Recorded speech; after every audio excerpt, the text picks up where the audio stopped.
दोस्तों, आज हम एक ऐसे पहलू पर चर्चा करने वाले हैं जिसमें अक्सर बच्चे गलतियां करते हैं।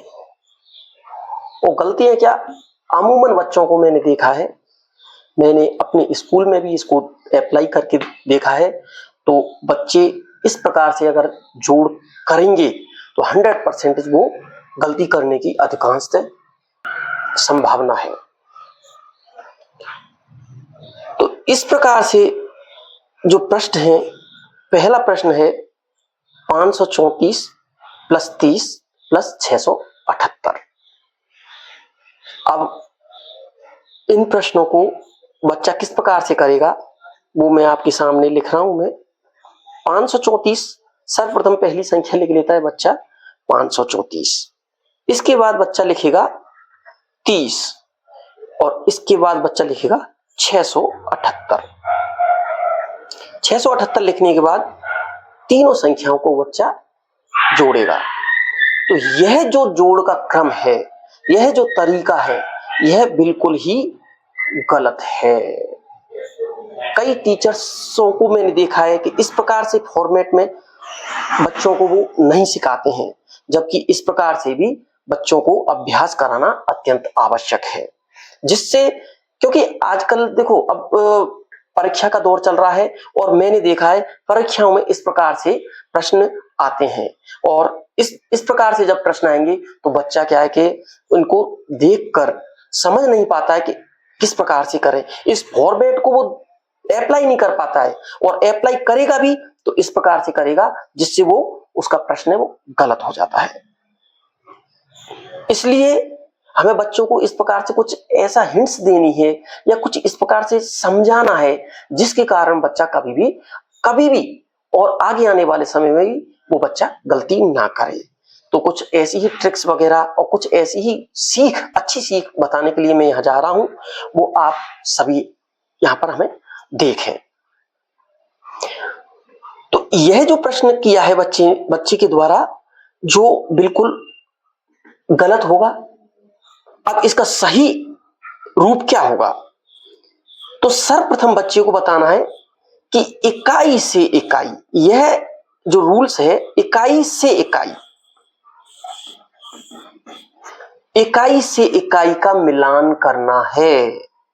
जब बच्चा यह चीज समझ जाएगा कि इकाई का इकाई से मिलान करना है, अर्थात ये जो पहली संख्या है 534, अब इस 534 में 4 का अंक इकाई का है, 4 का अंक इकाई का है। अब अगली संख्या कौन सी है? 30। इस 30 में इकाई का अंक कौन सा है? तो इकाई के नीचे इकाई आएगी, तो इकाई के नीचे इकाई यानी 0 आ गई और ये 3 दहाई के नीचे दहाई आ जाएगा। इकाई के नीचे इकाई और दहाई के नीचे दहाई, दहाई के नीचे दहाई और सैकड़े के नीचे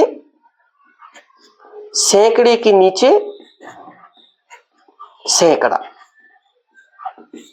अगर इस प्रकार से बच्चा समझ जाएगा कि इकाई के नीचे इकाई आएगा और दहाई के नीचे दहाई आएगा और सैकड़े के नीचे सैकड़ा आएगा तो बच्चा कभी भी गलती नहीं करेगा। तीसरी संख्या है इसमें 678। तो हम 678 संख्या लिख देंगे और इसको जोड़ के फॉर्मेट में लिख देंगे। अब यह तरीका बिल्कुल सही है। कई बच्चे, लेकिन समस्या यहां आती है कि कई बच्चे यह समझने में असमर्थ होते हैं या कई बच्चे ये कंफ्यूजन की स्थिति में आ जाते हैं कि इकाई का अंक कौन सा है।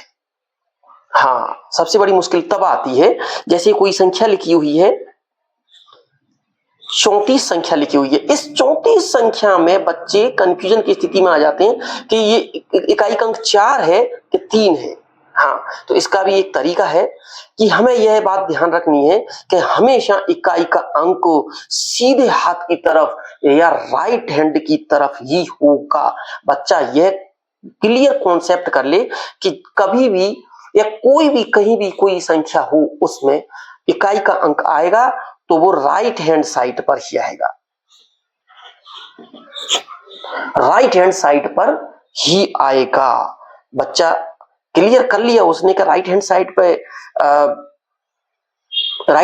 पर इकाई का अंक आएगा तो कभी गलती नहीं करेगा और वो इकाई का अंक वाली जो समस्या है वो भी दूर हो जाएगी। तो इस प्रश्न को हम हल करते हैं। इसमें 4 के नीचे 0 और 0 के नीचे 8 मैंने आपको बताया था पिछली वीडियो में। अगर आपने नहीं देखी है तो डिस्क्रिप्शन में जाके पुरानी जो वीडियो हैं उनको आप जरूर देखें। 0 का मतलब हमने समझाया था कि इस 0 का जो इस जगह मान है कुछ भी नहीं होता है। कई बच्चे गलती करते हैं इन प्रश्नों में। 0 जैसे ही आती है तो बच्चे डर जाते हैं कि इस 0 का क्या करना है। तो हमको जोड़ों में, विशेषकर जोड़ों में यह ध्यान रखना है कि इसका कुछ भी मान नहीं होता है।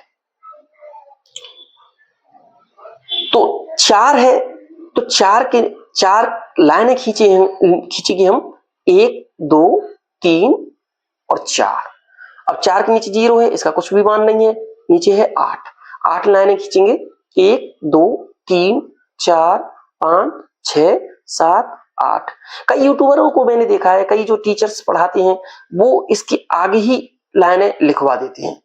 आगे लाइन लिखवाने का बिल्कुल तरीका गलत है, क्योंकि कई बार बच्चा क्या है जल्दबाजी में मान के चलो यहाँ पर 3 ही लाइन खींच पाया। अब 3 ही लाइन खींच पाए, फिर उसके आगे 8 कंटिन्यू लाइनें खींच देता है। तो समस्या क्या आती है, बच्चा ये समझ ही नहीं पाता है कि मैंने गलती कहाँ की है। अब इस प्रकार से अगर बच्चा लाइन खींचेगा तो बच्चा अपनी गलती अगर कर भी रहा है तो टीचर्स भी बता सकता है इसमें कि भाई आपने गलती कहाँ की है। आपने ऊपर 3 लाइनें खींची है कि 4 लाइनें खींची है, नीचे 8 लाइनें खींची है कि आपने 7 लाइनें या 9 लाइनें खींची है। तो इस बात का भी ध्यान रखें, लाइनें थोड़ा सा अलग अलग करके ही लिखें तो मेरे हिसाब से बेहतर होगा। अब सभी लाइनें अपन गिन लेंगे 1 2 3 4 5 6 7 8 9 10 11 और 12। तो 12 हमने पिछली वीडियो में भी बताया था कि जो राइट हैंड वाली बात, अब फिर दोबारा बात वही आ रही है कि राइट हैंड वाली बात। तो राइट हैंड में हमारा इकाई का अंक होगा 2। तो इस 2 अंक को हम इनके सीध में लिख देंगे। कई बार बच्चे उल्टा सीधा आड़ा तिरछा लिख देते, तो वो भी बच्चे ध्यान रखें कि बिल्कुल सीध में ही अंक हमें लिखने हैं। अब जैसे 12 आया तो 12 में हमने 2 यहां लिख दिया, तो जो शेष बच गया है 1, इस 1 को उठा के एक 3 की चोटी पर रख देंगे। ये चोटी पर रखना ना भूलें, चोटी पर रखना अत्यंत आवश्यक है। अगर आपने चोटी पर नहीं रखा है तो आपका प्रश्न गलत हो जाएगा, इसका भी विशेषकर ध्यान रखें। तो सर्वप्रथम अब हमें एक डंडा खींचना है, नीचे 3 है तो 1 2 3 लाइनें खींच ली। इसकी भी नीचे 3 है, 1 2 3 लाइनें खींच लो और नीचे 7 है तो 7 लाइनें और खींच लो। 1 2 3 4 5 6 7 सभी लाइनों को आप गिन लो। 1 2 3 4 5 6 7 8 9 10 11 12 13 और 14। तो 14 हम इस प्रकार से लिखेंगे और 14 में इकाई का अंक है 4। इस 4 को उठा के हम इनके सीध में, इन अंकों के सीध में रख देंगे और जो 1 बच गया, जो अगली जो संख्या है इसकी चोटी पर आ जाएगा। अब हमको पता है यहां पर कोई भी अंक नहीं है, तो कोई भी अंक नहीं है तो इसका मतलब हम 0 रख सकते हैं। 1 तो 1 लाइन खींचो आप, 5 तो 5 लाइनें खींचो, 1 2 3 4 5 और 5 के नीचे 0 है, कोई भी लाइन नहीं खींचनी है।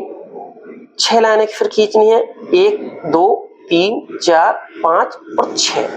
सभी लाइनों को हम गिनेंगे 1 2 3 4 5 6 7 8 9 10 11 और 12। तो 12 के 12 ही हमें पूरे लिखने हैं, क्योंकि आगे कोई भी संख्या नहीं है। तो बच्चों मैं जोड़ पुरानी जो वीडियो है उनमें मैं समझा चुका हूं, सिखा चुका हूं। आप उन वीडियो को देखें, समझें और आप हमें फॉलो जरूर करें, क्योंकि मैं यहाँ पर कोई यूट्यूबर बनने के लिए नहीं आया हूँ।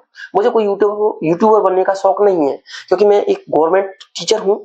मुझे बच्चों से डायरेक्ट फेस करने का मौका मिलता है। मैं बच्चों की समस्याएं डायरेक्ट फेस करता हूं। मुझे लगभग 15 साल हो गए हैं इस प्रोफेशन में। तो बच्चों का जो नजरिया होता है, बच्चों को बच्चों की भाषा में पढ़ाना बहुत जरूरी है। आप आए, ब्लैक बोर्ड पे आए, आपने यूट्यूबर की बन के और आपने बस 2-4 बातें बताई और आप चले गए, नहीं, ये बिल्कुल भी नहीं चलेगा। बच्चे इस प्रकार से नहीं समझने वाले हैं। इसलिए बच्चों को बच्चों की भाषा में समझाना अत्यंत आवश्यक है।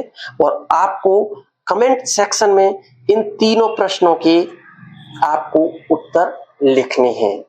जो बच्चा इनको करेगा, इसका मतलब वो हमको फॉलो कर रहा है और वो बच्चा सीखना चाह रहा है।